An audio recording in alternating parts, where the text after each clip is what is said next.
Ladies and gentlemen, this is the STAAR Skills Prep test that you were given to take home. The TEKs covered in this test are 3D, 11B, and 10B. We will try to fly through these fairly quickly, starting with number 1. Number 1, which graph represents the solution set y? What is that symbol right there? Greater than negative 5/2 x plus 2. Okay, so remember our symbols. We have greater than, less than, greater than or equal to, and less than or equal to. These are our inequality symbols. Okay, so here's a couple of questions we have to ask ourselves. Is y by itself on the left? Yes. Okay, now, are we sure this is a greater than symbol? Yes. Does the greater than symbol have a little line underneath it? No, so it's just greater than, not greater than or equal to. So what we're looking for here is a dashed line. And in addition to looking for a dashed line, we are looking for a dashed line where the shading is above the line. Finally, if we take a look at this problem right here, we see that negative symbol right there. That indicates that the slope of this linear inequality is negative. So I'm looking for a downward sloping dashed line that's shaded above, whose y-intercept is 2. So I'm finding it here, right here with A. A has those characteristics. So number 1 is A.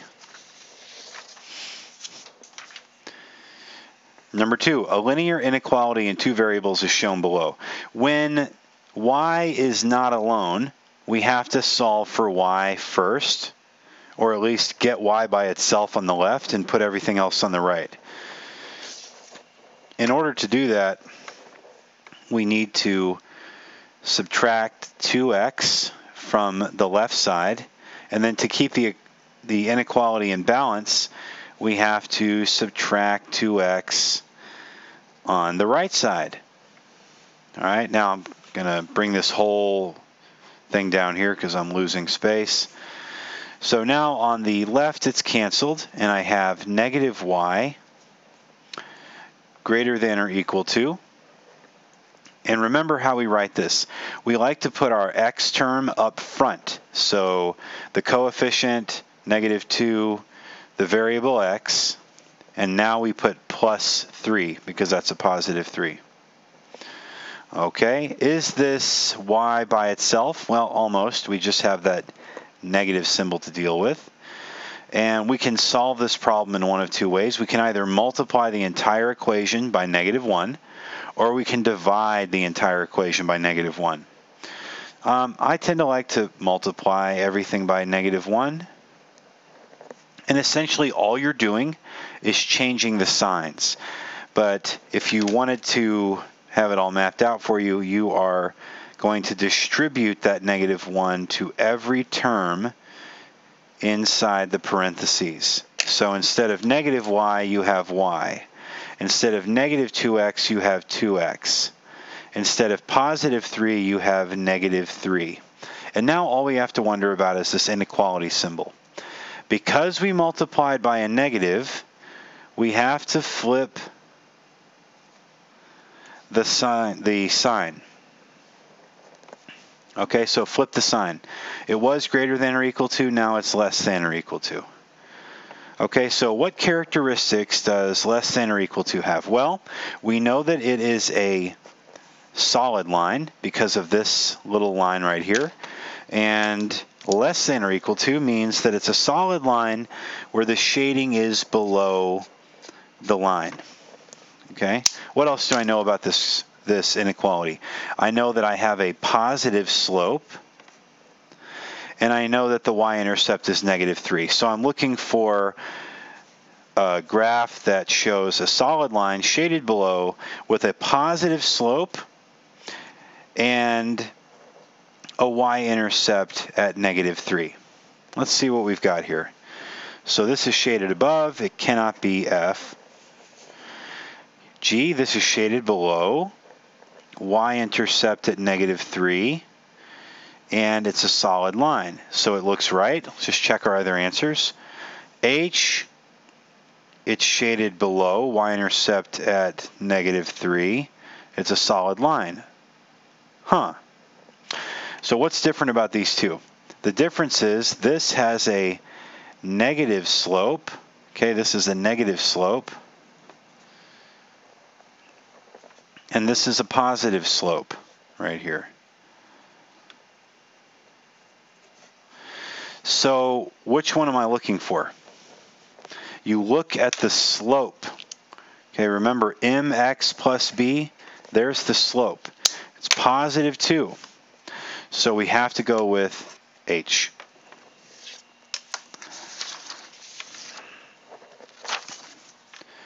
Number 3, a linear inequality in two variables is shown below. Okay. All that you have to do here is divide both sides by -4 and remember to flip the sign, and then apply the same technique shown in the previous two problems to determine the correct answer. I'll leave that one to you. Okay, number 4. Linear inequality in two variables is shown below. Okay, same thing.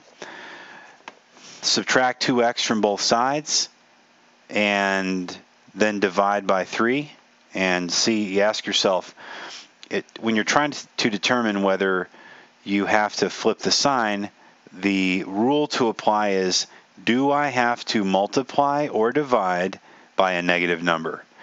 If you have to multiply or divide by a negative number, then you must flip the sign. Otherwise, you do not flip the sign. So work that out, subtract 2x from both sides, then divide everything by 3. Okay, and see if you have to flip that sign.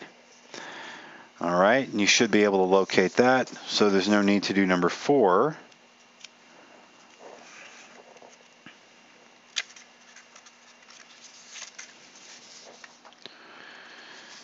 Okay, number 5. All right, this is a different kind of problem, so I'll help with number 5. It says here, the graph of 2x minus y equals 3 is shown on the coordinate grid. Which ordered pair is not? Whenever I see a star question in capital letters, I'm going to circle it. Is not in the solution set of 2x minus y greater than 3. Okay, before I do anything, I've got to get y by itself. Okay, got to get y by itself. So I'll subtract 2x from both sides. Okay, on the left it cancels and I have negative y greater than negative 2x plus 3. And now I need to get rid of the negative sign, so I'm going to multiply the entire inequality by -1, and that gives me y, flip the sign because you multiplied by a negative, less than positive 2x minus 3. So we need to look at this. Do I shade above the line or below the line? Well, this is a less than symbol, so we're going to be doing a dotted line, and we're going to be shading below that dotted line. Our slope is positive, so I'm looking for an upward sloping line, okay, with a y-intercept at -3, shaded below. So we're actually given all of that, and we need to shade in the area below the line. And this is what you need to do on your test booklets to show work. Shade below the line, and now we're going to take our answer choices and plot them. All right, so I will plot those answer choices. 2, 0. So I go over on the x-axis. Okay, here's the x-axis, and here's the y-axis. So I go over 2 and stop. Put a dot because it's 2, 0. Okay, that's point A. That's in the solution set. Do you see? Because it's in the colored in area. So now 2, 1. 2, 1 is right here. Go over 2 and go up 1. Now, that is not in the solution set. There's an open circle there. And there's an open circle there because it is a less than symbol. So when you have a less than symbol, you have a dotted line, right? What that means is that any point on this line does not exist within the solution set of the inequality. So you have to do open circles. Okay, if this had been less than or equal to, they would be closed-in circles and they would be part of the inequality solution. So 2, 1 is not in the inequality. So we got rid of A because it was inside the solution. Okay, it looks like B is the answer, but we'll just double check. 1, -3 is in the solution set, and 3, -1 is in the solution set. So again, more affirmation. It's not C and it's not D. B is not in the solution set. And that's how you go about discovering the answer to questions like number 5. So question number 6 is identical to number 5, except it's asking which ordered pair is in the solution set. So the last one was asking which one is not in the solution set. This one's asking which is in the solution set. So my advice here is to get y by itself. Okay? Make sure you flip the sign if you multiply or divide by a negative number. And then shade it in above or below, however the correct way to do. And then plot each of these points and see which one is in the solution set. All right, you can do number 6 on your own. Number 7 somehow escaped. Okay, there it is. Number 7. Which is the graph of the inequality 2x plus 3y less than or equal to 6? Okay, this is a new type of question, so we'll work it out. Which is the graph of the inequality 2x plus 3y is less than or equal to 6? Well, the solution process is to get y by itself. Okay, so I'm going to subtract 2x from both sides. And it cancels out on the left, and I have positive 3y less than or equal to negative 2x plus 6. Okay, I'm going to now divide each of my inequality terms by 3 to get rid of the 3 on the left, leaving y alone. 3 was positive, so I do not have to flip that less than or equal to sign. So now I've got y is less than or equal to negative 2/3 x plus 6 divided by 3. What is 6 divided by 3? It is 2. So I'm looking for a slope of negative 2/3. I'm looking for, because it is less than or equal to, I am looking for a downward sloping solid line shaded below, like that. And I want my y-intercept, okay, to be at 2. I want a y-intercept at 2. So let's take a look. The y-intercept here is at, looks like 3.5, and so that's not right. Here, the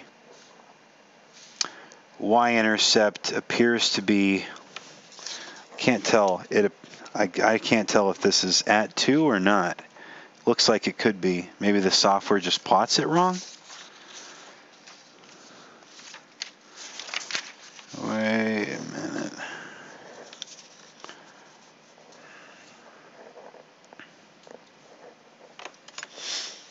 Okay, let me check something here. I'm not going crazy, right? You see that that's not exactly crossing at 2. It's a little bit above 2. Maybe it's, okay. Let me just double check one thing. Yeah, y is 2 when x is 0. All right. So what is x when y is 0? I'm just double checking something.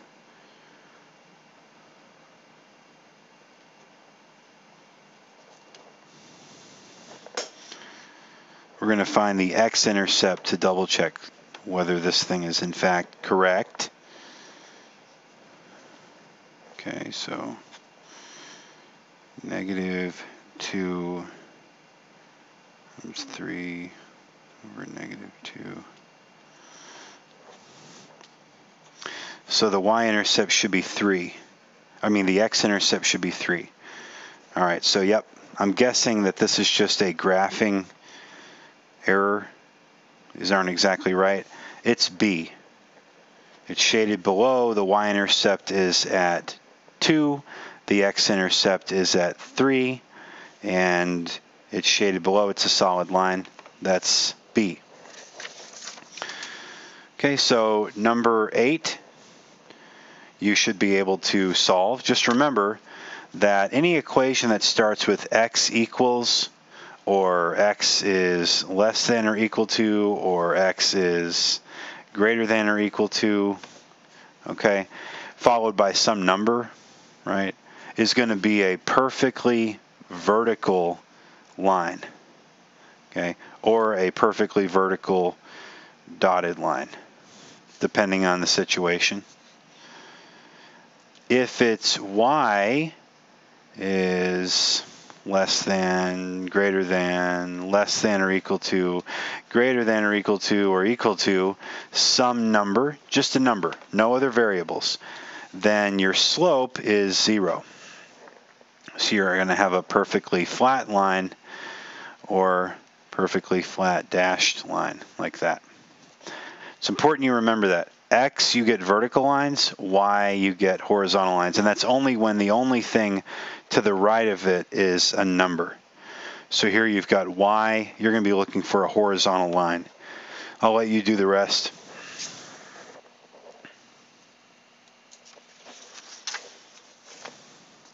Okay, here's number 9. Which graph below represents the solution of the inequality? Okay, good. The y is already by itself, so we can just find it. Less than or equal to. I've got a positive 1/2 slope, so I'm going to be looking for an upward sloping solid line, okay, whose y-intercept is at positive 3, where the shading is below the line.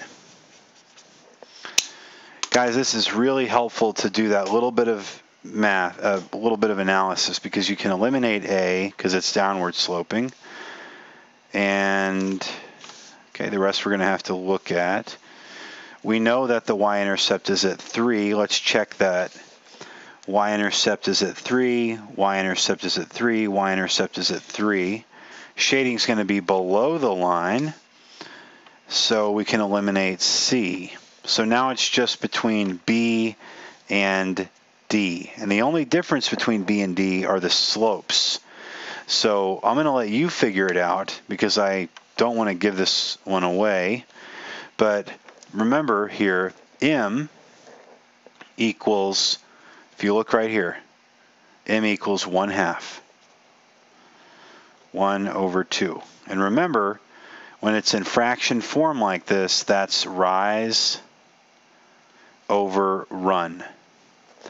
So what I would do if I were you, and you can do whatever you want, I would find a place on the line and I would try to go up 1/2 and see if I'm back on the line. Okay, try to find a place on the line where there's a good lattice point. A lattice point is where you've got your grid, you know, you've got your grid lines on your graph paper. Lattice points are these points where the grid lines cross. So find you a lattice point and try to go up 1/2. right? Find you a slope that is 1/2. So the way that would look is, if that's my lattice point, I'm going to go, starting on the line, I'll go up 1 over 2. Okay, and there's another point. I should be back on the line. Then go up 1 over 2. Right, so I'm going to have a shallower curve, something like that, and you'll be able to figure it out. Okay, so that's number 9. Number 10. Sarah is buying roses and carnations to make centerpieces for prom. Oh, how timely. Roses, X, cost $3 each. Okay, as I'm reading, I'm going to be writing. So we're going to be active readers. Roses, X, cost $3 each. So I'm going to write 3X for roses. Okay, and carnations, now let's see, and means plus. So plus carnations, Y, costs $1 each. So plus 1Y. She can spend no more than. No more than means less than or equal to. So less than or equal to, and then 75. Okay, which graph represents the solution to the problem? Okay, and I'm going to leave this one up to you. Solve for Y.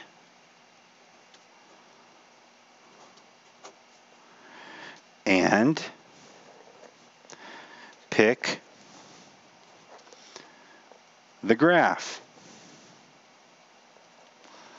And see, we're not going to end up multiplying or dividing by a negative number. So we have less than or equal to. Okay? So you're going to have to find out if it's a positive or a negative slope. But what we're looking for here is a solid line. And then you'll have to determine less than or equal to if I'm shading above the line or below the line. All right, and I'll leave the rest of that work to you. Number 10. Number 11, a wall mosaic is being designed. The tiles for the wall will make a rectangular grid consisting of m cubed rows and m to the 5th columns. Which expression shows the number of tiles on the wall? This, to me, is a silly question, but it's really just an area question. It's saying that, m cubed is the length and m5 is the width. So, I have no idea. I'm just drawing something. It doesn't matter. Just a sketch so we kind of get an idea. A mosaic is a bunch of tiles making up a picture. If you've ever seen this with bottle caps or pieces of newspaper or whatever. So this is going to be m cubed. And this is going to be m to the 5th. Remember your exponent rules. So if you have x to the a times x to the b, as long as these letters are the same, x and x, the answer is x to the a plus b. So here we have m's. We have m to the 3 times m to the 5. So the answer is going to be ... Okay, just consult this and finish this problem right here. Then choose the correct answer. Number 12, an algebraic expression involving integral meaning like these whole numbers right here, and rational exponents. Okay, rational exponents. Okay, that's like these fractions, is shown below. Which simplified expression best represents the original algebraic expression? Okay.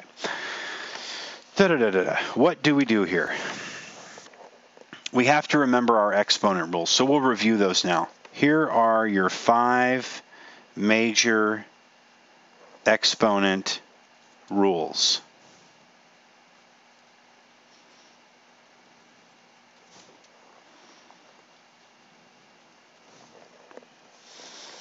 Okay, so far, by the way, just to stop and take a little breather here. So far, we really haven't done any problems where the calculator would have been the easier, more obvious choice. So I didn't want you to think that I was turning this into an algebra lecture. If there's a way to use the calculator and make your life easier, I will use it.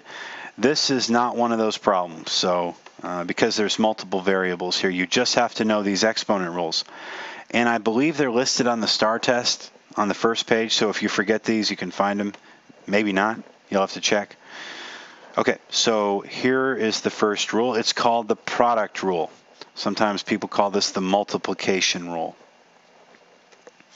Okay, the product rule says if you have x to the a times x to the b, the answer is x to the a plus b. You add the exponents. Okay, number 2, the power rule. Okay, if you have x to the a raised to the power b, then the answer is x to the a times b. Next up, you have the division or quotient rule. Seemed like more people understood the word division than quotient. If you have x to the a divided by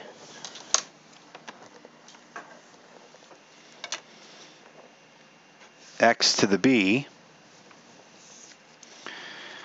then the answer is x to the a minus b. Number 4, you have the negative exponent rule. This one seems to be the hardest for people because there's not like a good explanation. If you have x to the negative a, that can be rewritten as 1 over x to the a. All right, now negative exponent comes with like a corollary. If you have 1 over x to the negative a, the answer is, they can also be rewritten as x to the a. So those are the two parts of the negative exponent rule. And then finally the zero exponent rule.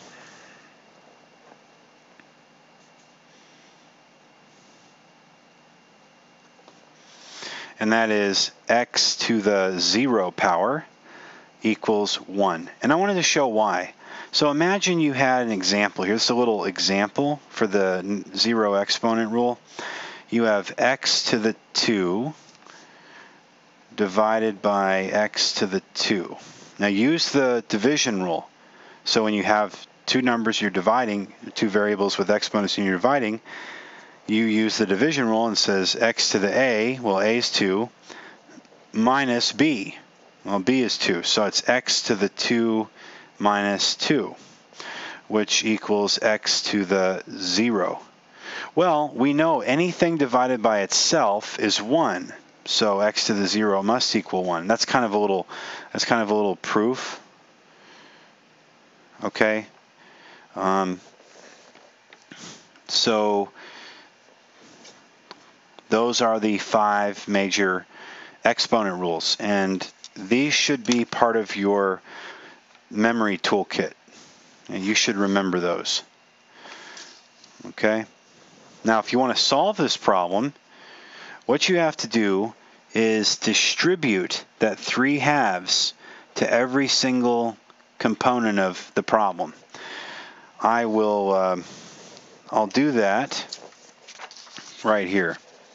So first I'll rewrite the problem because this type is very small on the screen here. I'm not sure if you can read it. I have 28 x cubed y to the 4th z to the negative 2 over 252 x y to the negative 2 z squared. And all of this raised to the 3 half. So what you're going to do is, the first thing I would recommend is to make sure that any number or variable that doesn't have a literal exponent, that you give it one. So 28 to the first power, right? 252 to the first power, and x to the first power. That way you don't make any silly mistakes. All right, so we'll distribute the 3 halves to each letter and number on the numerator and the denominator. So what this equals, 28 to the 3 halves times x. Now, we got to be careful here. We are using one of our exponent rules right now. We just have to know which one. It's the power rule. So here I have x cubed raised to the 3 halves power. So the a is 3 and the b is 3 halves. It says here I'm supposed to multiply these two exponents. So down here, I'm going to apply the power rule. And I'm going to multiply 3 times 3 halves. Okay, that's what I need to do on top. And simplify if possible. If not, leave it as an improper fraction. Okay, times y. Now I got to think again. Apply the power rule. Okay, in the power rule, in this case, the a value is played by a 4, and the b value is still played by 3 halves. So I'm supposed to multiply 4 by 3 halves.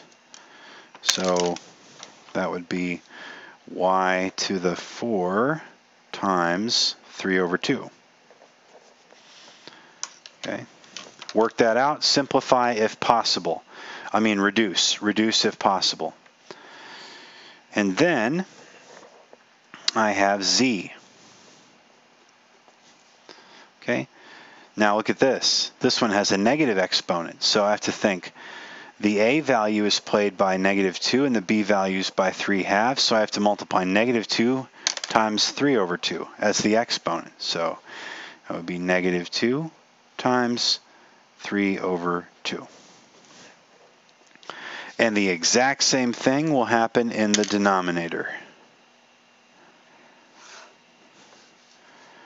Okay, I've got 252 raised to the 3 halves power. 252 raised to the 3 halves power. Now I've got x to the first times 3 over 2. Okay, so that'll be x 1 times 3 over 2. Okay, times y, and here it's -2 times 3 over 2. Remember to reduce if possible. And then z times z, and it's 2. So here I've got 2 times 3 over 2. So you have to work that out. All right? Once you work this out, you'll get a simplified expression. Then you have to use the quotient rule. All right? Subtract whatever this exponent is from this exponent for x. Subtract this exponent from this exponent. Subtract this exponent from this exponent. And then over here, you can actually put these in your calculator. The way you would write it in your 28 raised to the 3 halves is you would write 28, and then you'd hit this little caret symbol, and you'd put open parentheses 3 / for division 2, like that. That's how you would write that, and you do the same thing for 252. Simplify it out and pick the simplified expression. Okay, and number 12 is like that. Number 13 is like that. Number 14 is like that. Number 14 is still like that, but it's just more, it's more heavy, it's dense, there's more to do. Okay, I would start by multiplying these two terms together, then distributing the 1/2 exponent. You can do it. Okay, 15, same thing. Okay, again, your calculator cannot help you here, so I would definitely study these skills in great detail. Okay, number 16. Number 16 is a problem that can be solved on the calculator. So it's saying that we need to interpret this image of the stars and galaxies and whatnot as a square, and here's one of the side lengths. So I'm basically either squaring this distance, or I'm going to multiply length times width, and they're both the same. So in your calculator, turn it on and clear the memory. To do scientific notation questions, students have shown me this trick. Go to Mode and hit the right arrow and hit Enter. Then second quit. And then just put it in as it's written, 6.5 times 10 to the 6th. Okay. And then there it is. And now I guess you could just square this. So if you want to square this, just hit this button to square it. 4.225 E13, which means 4.225 times 10 to the 13th power. Okay. Do you see the answer choice there? I would highly recommend using the calculator method. If you didn't know how to do the calculator method, I'll show you the old school way, which would have been to multiply 6.5 times 6.5, okay, by hand,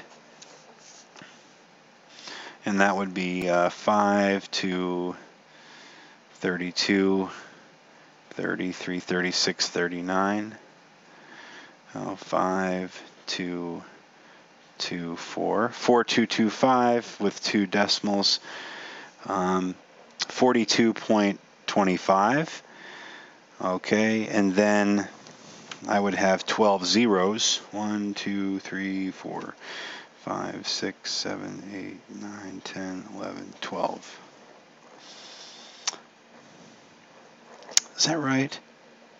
I would have 40. I would have, see, 1, 2, 3, 4, 5. 1, 2, 3, 4, 5, 6, 7, 8, 9, 10, 11, 12. That's what I would have. Right there. And then I would need to move this decimal over 1, and I would have 4.225. Okay, and then starting there, I need to move over 1, 2, 3, 4, 5, 6, 7, 8, 9, 10, 11, 12. Is that right? 2. 1, 2, 3, 4, 5, 6, 7, 8, 9, 10, 11, 12, 13. Like that. It's a complicated process. So I would recommend using the calculator. Whoops, the calculator. The other way you could do it by hand is to take 6.5 out times 10 to the 6th. 1, 2, 3, 4, 5, 6. And then just multiply that or square that Okay, if you put in 65, 1, 2, 3, 4, 5 squared, you get the same thing. So, okay. What is the region for which Dr. Shaw? Okay, it's J. Whatever. Number 17. The volume of a sphere can be found using the formula V equals 4/3 pi r cubed. If the sphere has a diameter of 10x to the 12th, y to the 5th, z to the 8th millimeters, what is the volume of the sphere in cubic millimeters? Okay, so it's giving us the diameter of the sphere, and the formula for the sphere includes the radius. So before we do anything, we should divide the diameter in half. Okay, so I've got 10.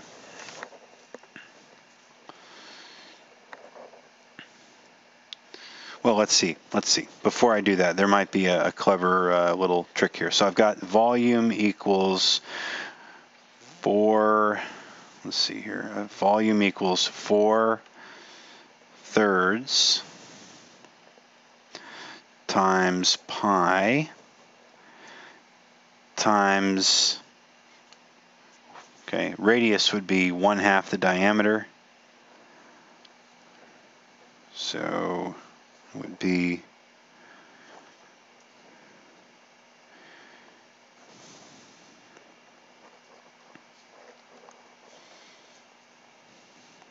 I think I should take the half the diameter first. So that would, instead of 10, that would just be 5. Okay, that would be the radius. Okay, so that's 5x to the 12th, y to the 5th, z to the 8th. All of that cubed. You're going to distribute the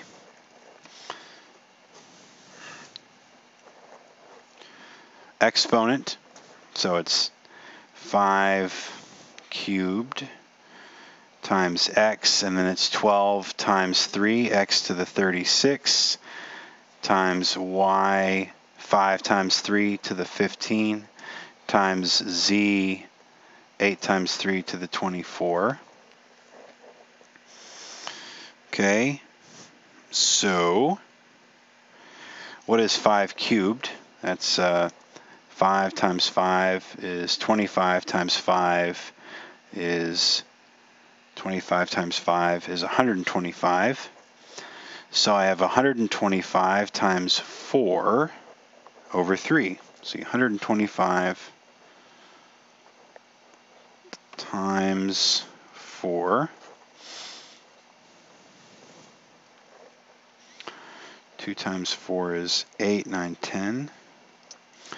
4, 5. So it's 500 divided by 3. So 500, there's, I'm looking at my answer choices now.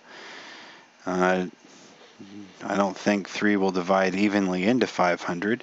So it's not D and it's not A. So I'm looking now for 500, and then I'm looking for x to the 36, y to the 15th, and z to the 24th. And I see one of my answer choices matches up there. That was a bit of a head twister. I think the real important thing was to take note that you were given the diameter.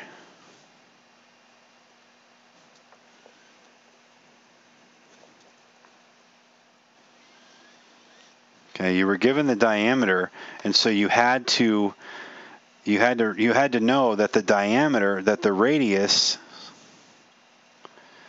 is 1/2 times the diameter. Okay, so you're given the diameter, you had to divide it in half first. So that's why we divided that 10 in half to get 5. And then we proceeded to just plug it into this formula. This whole thing right here went inside parentheses because it was r, and then we cubed the entire thing. We distributed that cubic term to each of the exponents. Then we had to multiply this one out and multiply it by 4. So there's actually several steps there. This was a hard problem. Okay, number 18. Larry is designing the floor of a building. The design of the floor will be shaped in the shape of a rectangular grid consisting of in 3 columns by in 2 rows. Okay, you already know how to do this. So you have a rectangle. All right, always draw a shape. And here's n squared and n cubed. Okay, so find the area. Okay, and just multiply it. Multiply n squared times n cubed. Number 19, which of the following is equivalent to 2y raised to the negative 3 power? Well, that's a good question.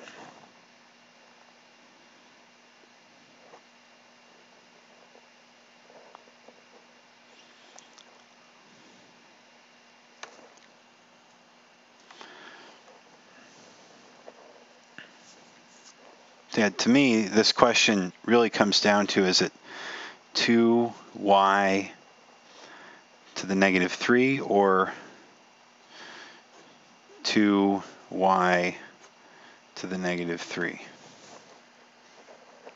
They don't give us these brackets, so I'm guessing it's 2 over y cubed.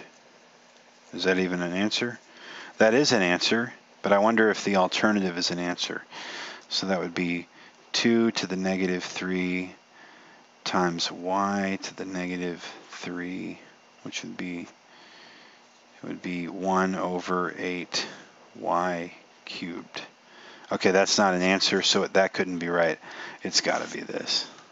It's got to be. This was the negative exponent rule.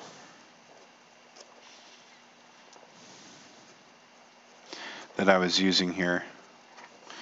You had 2, which is just kind of hanging out, and then you had y to the negative 3, and remember y to the negative 3 can be written as 1 over y cubed, so now you essentially have 2 times 1 over y cubed, oops, and that is 2 over y cubed. Okay, number 20. Another one, that's, can't read it, it's 2 over 3 n to the negative 4. You need to use the negative exponent rule. Remember, 1 over n to the negative 4 is equal to n to the 4. So you just use this and figure it out. All right, number 21. The area of a square is represented by the expression 16x to the 4th, y to the 8th. What is the length of each side? All right, okay, so this is a great problem. I love these types of problems. You have to work backwards. So here is a square. Remember, draw a picture. Step 1 in algebra, draw. Step 2, slam face into keyboard. Step 3, panic. Step 4, call friend. Step 5, try to get online and look at Wolfram. Again, don't guess, just understand. It says the area of the square. It's giving us the area. So, well, we know that the formula for the area of a square is, you could say length times width, or you could say I just need one length, and as long as I know one length, that's going to be the same length all the way around. So that's length times width. Well, if that's L, then this is L. So the area equals L squared. Okay? So how would we find, look, just take this formula here. I want to find out what L is. So if you know the area, which we do know, we know the area, and it equals L squared, then what's L? Well, how do I get L by itself right here? I would take the square root of both of these. Okay, I would take the square root of both of these, and then I would have L equal to the square root of the area. All right, now, you got to know that square root can be written as something raised to the 1/2 power. Okay, and that's because of this rule right here.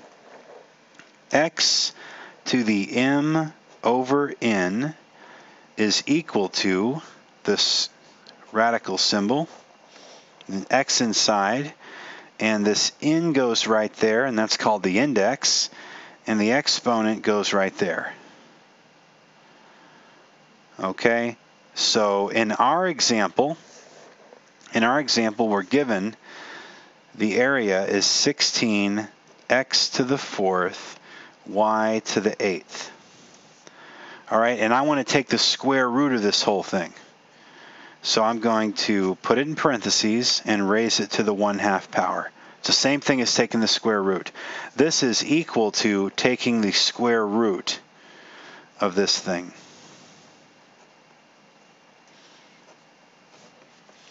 Okay, just remember, multiply and reduce. Okay, you're going to distribute, put in your 1 right there, distribute this exponent inside, multiply and reduce, and you'll get the answer. You'll get the answer. Number 22, the figure below shows a rectangular prism with variable dimensions. Which expression below represents the volume of the rectangular prism above? Okay, just multiply all three of those together. You're going to multiply all three of those together. I mean, I would group the x's and the y's together and just multiply it all out. So I got a 2 here, right? Just be careful. And I got a times a 3. Okay, times, now I'm going to start grouping my x's.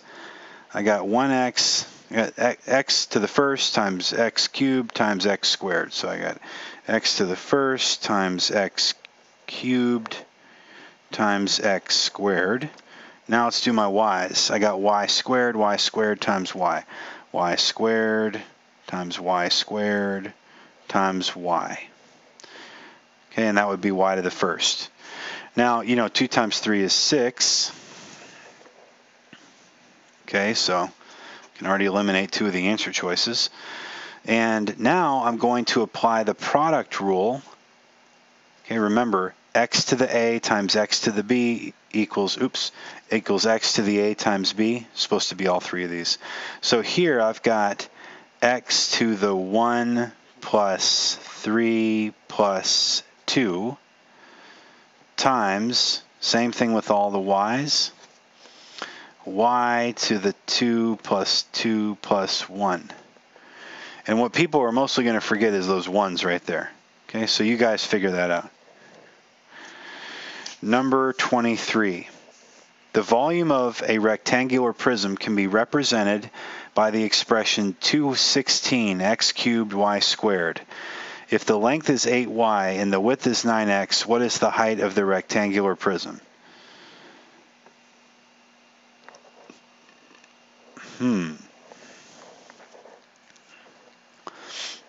Okay, so here's what it's saying. We've got a rectangular prism. You think about a rectangular prism, it looks something like this.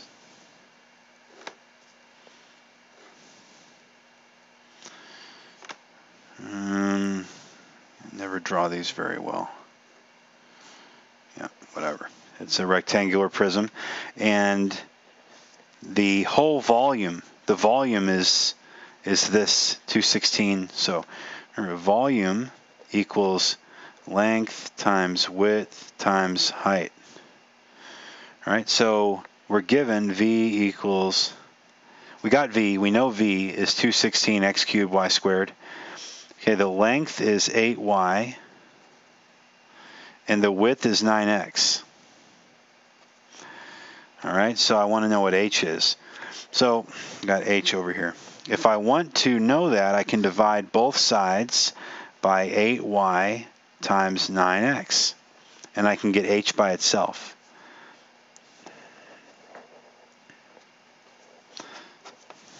All right, so if you think about it, the volume was 216 x cubed y squared, right? You're going to divide that by the length and the width to find the height. This is going to equal the height. Divided by 8 times 9. You can group those together like that. Get those numbers grouped together like that. And then you can put an x here and a y here. I'm just moving the terms around. It's 8y 9x. Okay, but it doesn't matter what order you put them in, because it's 8 times y times 9 times x. So you can mix and match these all you want. It doesn't matter what order they go in. So there we go. So now you're going to use the quotient rule, which, remember, x cubed divided by x to the first. You would subtract the exponents. All right, then multiply 8 times 9, do this division, and you should have the height. So 216 divided by 72, and then x to the 3 minus 1 times y to the 2 minus 1. Should be pretty straightforward.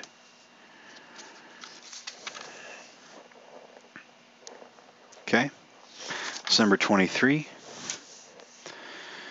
Number 24. Which value of a will make the statement below true?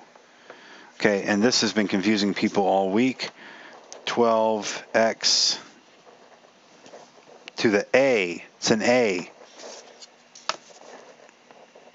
over 4x to the fifth, all raised to the third power, equals 27x to the 12th. Now I believe that you can solve this problem on the calculator if you're, well, maybe not. Maybe not. What value of a will make this true? I'm not sure you can solve this on the calculator.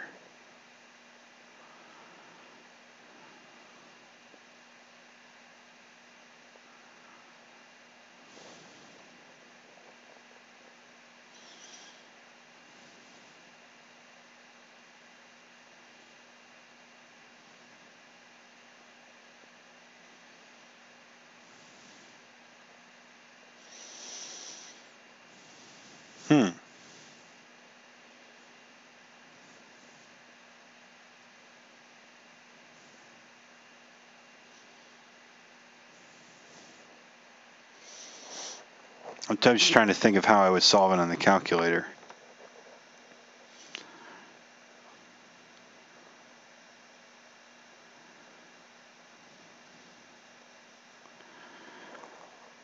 I guess what you could do is you could, because you're going to be plugging values. This is why it's difficult. I'm plugging values in for that a right there. So I'm saying, would 1 work? Would 2 work? Would it equal this? So what you could, I guess what you could do is in y1, you could put this, 27x to the 12th. All right? And then in the, over here, you could just start trying. You could put open parentheses, and then alpha y equals 12x raised to the, and then you would start testing, 1. And down here you would put 4x raised to the fifth, close parentheses, raised to the third, right? And you would, so we plugged 1 in for a, and now we'd hit second graph and see if those y's match. And they do not match, so I'd go back and I would change this 1. Now I'm going to try 4. Okay, second graph. All right, I think I now regret having this thing in scientific mode. Let me get out of this. Change this back to normal mode. Let me do that again.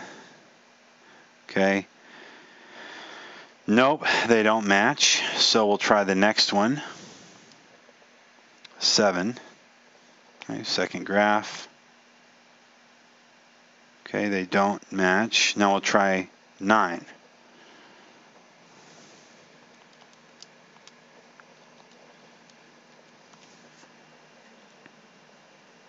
Bingo, they all match up. Okay, so that one was pretty hard. I'm comfortable giving out J as the answer there. Number 25, a water tank in the shape of a cube. Okay, has an edge of 10 squared x centimeters long. Which of the expressions represents the volume of the water tank? Well, if you think about a cube, you know the volume of a cube is side times side times side. All right, so this equals one of the sides. And so if I want to know the volume of the cube, I'll just take this and cube it. All right, so let's see, 10 to the 2 times 3 times x to the 3, like that. And I'll let you figure it out from there. That's pretty easy. Number 26, simplify the following. Okay. Yeah, you can do this. You can do this using all of our existing techniques that we've learned here. Number 27, simplify the following. Yep, you can do this. You're going to just apply the product rule there. Up here, you're going to use the power rule first, okay, and then you're going to use you're going to multiply these together, and then you'll use the product rule, and then you will use the division rule here to get it all finalized. So first distribute the 2 inside the parentheses, then use product rule to multiply these all out, and then divide. Simplify the following. Okay? Yep, just multiply 3 times 8. That's going to be 24. That means you can eliminate one of the answers right away. And then you're just going to add the exponents. X cubed, x to the 4th, add those, and then y squared, y to the 6th, add those. You get the answer pretty easily. Number 28. Simplify the following. Yep, same procedure. But this one you're going to do a distribution of, don't forget to distribute that exponent to that constant term right there. Distribute the exponents first and then apply the product rule. So power rule first, then product rule on that. And you'll get it. You'll get it. Simplify the following. Same thing here. Remember your negative exponent rule. That is c to the negative 1 is equal to 1 over c. And likewise, d to the negative, or 1 over d to the negative 3 is equal to d to the 3, d cubed. Okay? And remember your quotient rule. Remember your 0 exponent rule. And it says assume the denominator is not equal to 0. And just simplify. Okay, number 30, same thing. Number 31, same thing. Okay, number 32. The length in meters of a cardboard box is represented by the expression 5x minus 12. Oops, can't see it. The width in meters of the cardboard box is represented by the expression 3x plus 7. The height of the cardboard box is 1/3 x meters. Which simplified expression represents the capacity that the cardboard box could hold, aka what is the volume? Okay, remember the volume is equal to, the length times the width times the height, unless it's a cube, and that's, in which case all those values will be the same. So length is equal to 5, just put in parentheses, 5x minus 12, okay, times width, 3x plus 7. And then height, and you can put in 1/3 x. All right, so here, okay, warning, you're going to have to do FOIL on this first term. So the first thing you have to do is FOIL. Remember, first, outer, inner, last. First, that's 5x times 3x is 15x squared. Outer, that's going to be 5x times 7, which is plus 35x. Inner, minus 12 times 3x, minus 36x. And last, negative 12 times 7, which would be negative 84, minus 84. Okay, and then that, you'll have to simplify that. That's 15x squared minus x minus 84, all multiplied by 1/3 x. So you would distribute 1/3 x, that whole term, to each term inside here. And I'll let you handle that. You should be able to get it, based on what I'm looking at here, you should be able to get it just by distributing the 1/3 x to the first term. You should be able to get it. Number 33. And now, just before we move on, if you didn't know what to do here, you could have put this whole expression into y1 and then started testing y2, and found the one that matches on the y's in the y tables. But it's better to do it by hand. I mean, it's just easier. Number 33. The base of a right triangle is represented by the expression 3x plus 2. Okay, just think about what it's saying. The base of a right triangle. Now, before you do anything, draw. So the base of a right triangle, let's draw a right triangle.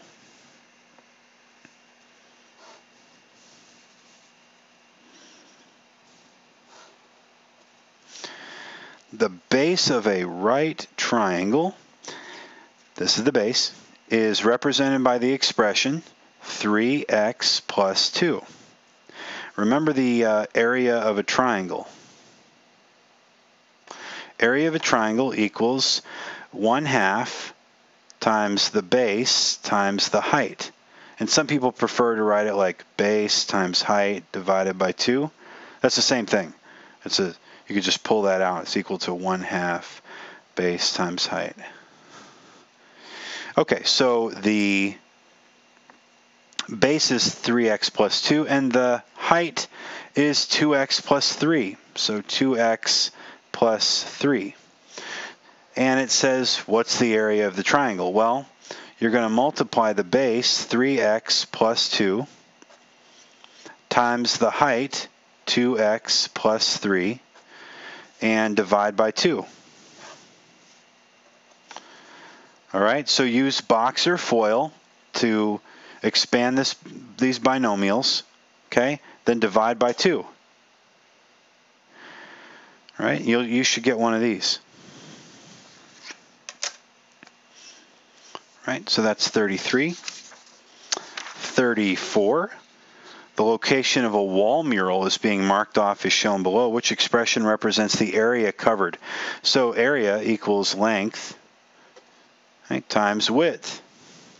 So all you're doing is multiplying 2x plus 1 by 3x plus 5. Use FOIL or box, like on that problem before. If you wanted to use box, you could. You could use box. Could put 2x and plus 1 and 3x and plus 5, and then just fill in the box, 6x squared, 3x, 10x, and 5, like that. And then remember to combine the like terms in the middle, right? You can do that. Number 35, the area of the base of a cylinder can be represented by the expression 3x squared minus 16x plus 5. You've got to think like a mathematician, okay? What is the formula for a cylinder? Well, before we get to that, we should probably draw this thing. Remember, step one is to draw. Now I'm going to use a nice little compass here to make it pretty. Let's think about what a cylinder looks like. A cylinder looks like, actually, draw this out, and that's messed up now. Okay. Let's just make a better picture. A cylinder looks like this.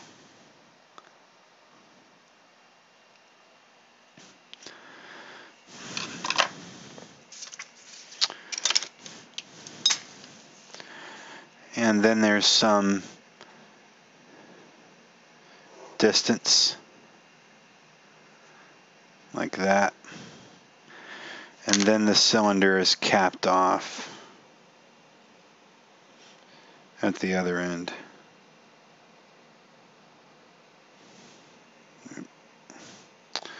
Didn't really do a very good job of drawing that thing. Should be like capped off right there. Okay. All right. So it says the area of the base. So this is the base right here. It's this circle. Really, the volume of a cylinder. So volume of a cylinder is equal to the area of this circle. Got the area of the base times the length of the cylinder. Okay? And once you find that area, you're just multiplying it by the length. So we already have the area of the base. It's equal to 3x squared minus 16x plus 5. Okay, so that whole thing multiplied by the length equals the volume. Okay, volume.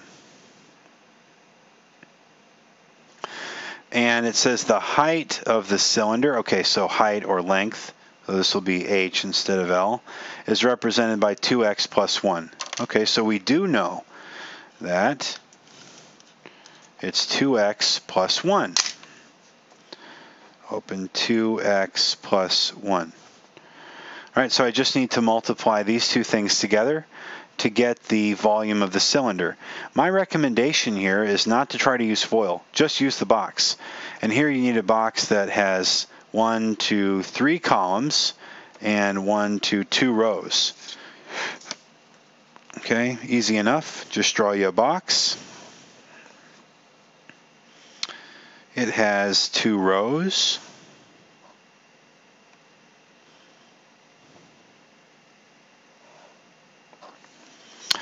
And 3 columns.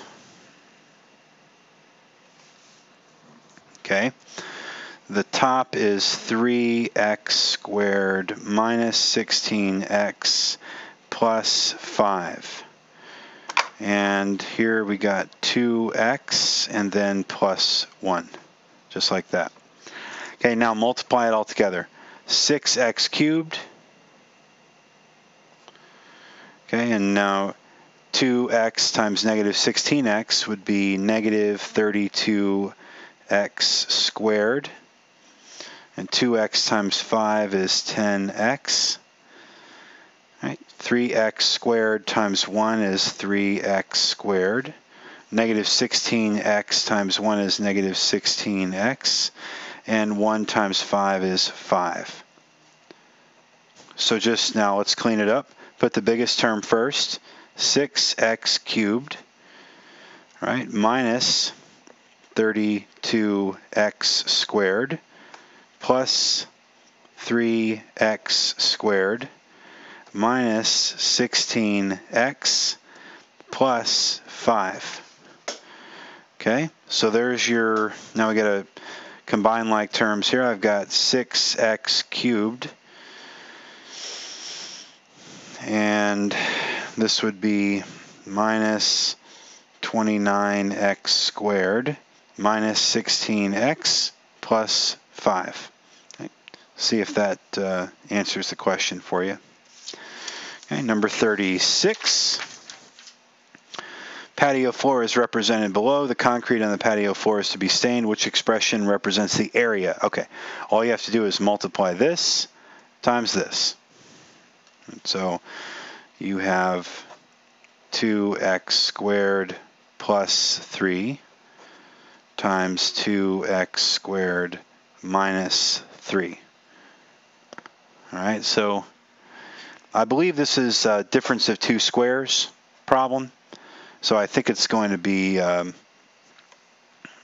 remember, difference of two squares. Difference of two squares. But if you don't remember that trick, just FOIL it, okay? First, 4x to the 4th, right? Just do the first term. Outer minus 6x squared inner plus 6x squared last minus 9. Negative, positive cancels out, and you're left with this term, this term. Should be able to solve from there. 37. Okay, here's the cool little garden. All right, a lot of controversy here. This should be an L. So Lisa has a garden in the shape of a rectangle. The length is 6 feet more than the width. So we have width is width. And the length equals the width plus 6.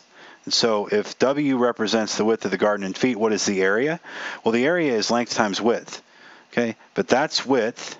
Okay, and here's length, W plus 6. So what you do is you multiply W plus 6 length times W. Just distribute the W, and you'll be done. Number 38, multiply the polynomials. Now, we've been doing this all day. Just FOIL them, okay? FOIL them. Or use the box. Number 39, what is the area of the triangle, the given dimensions below? All right. So here you have 3a. Remember, triangle area of the triangle is equal to base times height divided by 2, or 1/2 base times height. So if you're going to multiply the base times the height, okay, use this base right here. I've got 3a minus 1 times times a plus 1, all over 2. So FOIL the top and then divide each term by 2. FOIL the top and then divide each term by 2. Okay.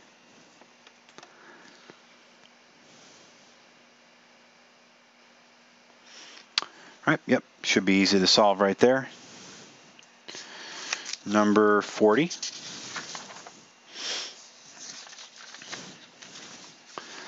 The length of the rectangle shown below is represented by the expression x minus 2 squared. The width is represented by the expression 3x minus 5. What is the area? Okay. So it wants us to find the area, but the real tricky part here is that I've got x minus 2 squared. Okay, so you just have to write this as x minus 2 times x minus 2. And then you can multiply those two things by 3x minus 5. Okay, so I would FOIL this, and you think you get x squared minus outer minus 2x minus plus 4. Yeah, so you end up with x squared minus 4x plus 4 times 3x minus 5.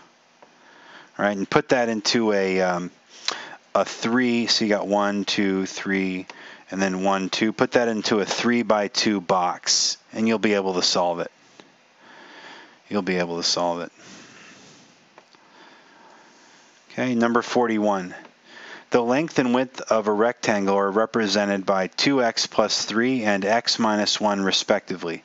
Which of the following represents the area? Now, we have been really doing this all night. So you've got a rectangle with these dimensions, 2x plus 3 and x minus 1. Okay, so we're going to multiply these two together, and you can use FOIL or box, whichever you want.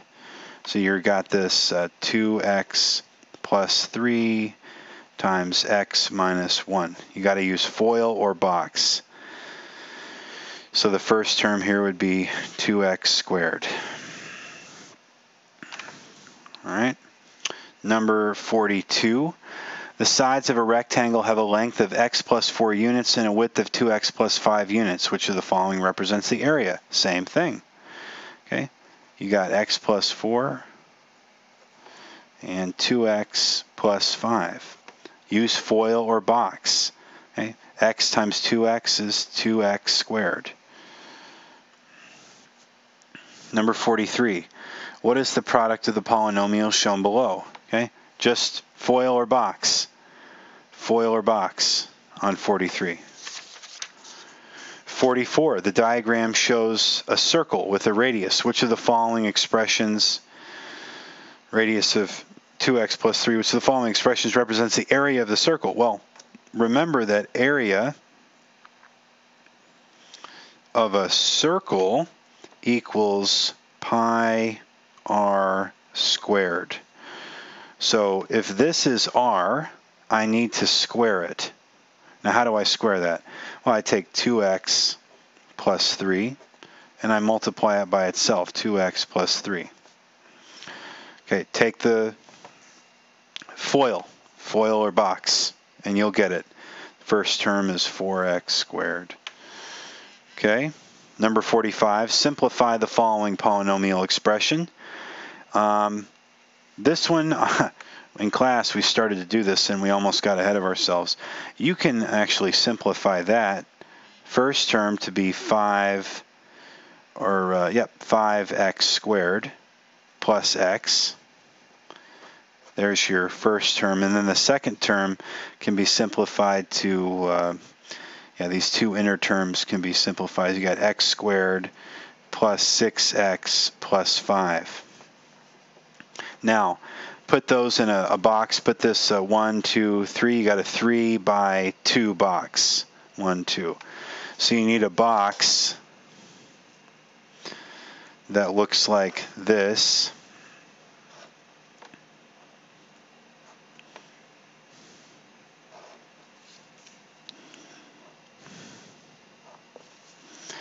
So x squared plus 6x plus 5. And then 5x squared, and then plus x. So you're just going to start multiplying out. 5x squared times x squared is 5x to the 4th. And this is x cubed, 30x cubed, 25x squared, 6x squared, 5x. Now write it all out using the big exponent first. You got 5x to the 4th plus 30x cubed plus x cubed plus 25x squared plus 6x squared plus 5x. Okay, and now you just combine the like terms. So here these are like terms, and these are like terms. And you should find the answer pretty easily. Number 46, a triangle is shown below. Okay, remember the area of a triangle. So I'm thinking about the area of a triangle is base times height, or 1/2 times the base times the height. Okay, or another way of writing it is base times height divided by 2. So I've got the base and the height. Okay, it says if the base and the height are each decreased by 2 units, which expression best represents the area of the triangle? So I've got 10x minus 2 and 6x minus 2. Those are my two terms, and I'm going to multiply them together. 10x minus 2 times 6x minus 2, and then I'll put that whole thing over 2, because remember, base times height divided by 2. Okay, FOIL this out and divide by 2. And you should be ready to rock and roll. Number 46, that's the end of the test. All right, good luck with that. If you have any questions, please send me a message on Remind. Otherwise, I hope this has been helpful to you, and appreciate all of your attention in class. You all are doing great. Thanks.